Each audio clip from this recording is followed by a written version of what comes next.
everyone. So as I mentioned, we need to take a close look at the bow. So I am going to teach it from the beginning. I feel like a lot of you guys probably already have a bow in place, but I am going to teach it from the beginning, and then we're going to get into things like getting our hand lure out, putting it on a verbal cue, having them work the bow from all different positions, and so on and so forth. But I do want to just do a quick tutorial on how I teach a bow right from the beginning.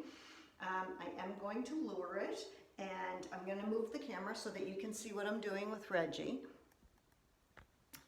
So a lot of people tend to just kind of automatically take the treat and lure them right down to the ground. And I don't want to do that. I do like, although I'm luring, I mean, if I was shaping it, they would call it a little bit of micro shaping. So I'm just going to, yes. So you can see I just rewarded him just for lowering his head down, but not to the floor. Just, you know, if you lower your head, yes.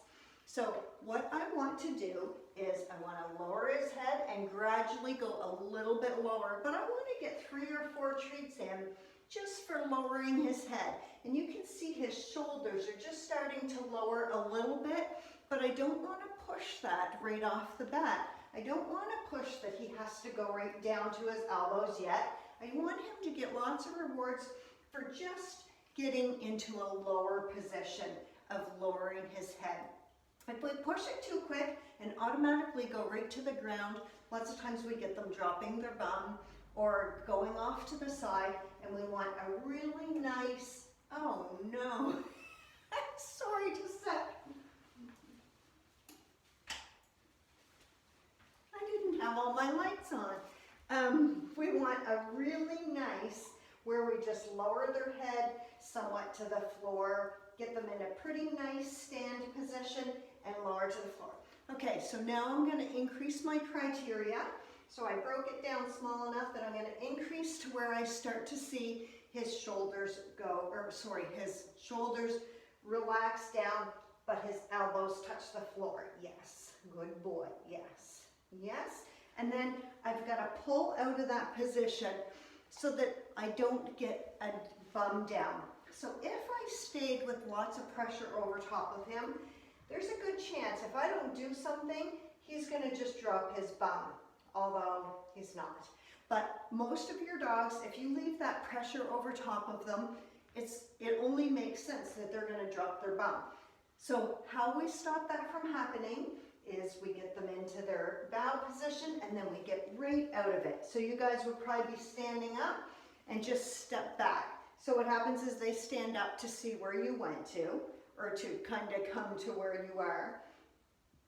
If you lean over them and then you just stand here, lots of dogs are going to go right into a down because you've got pressure over top of them.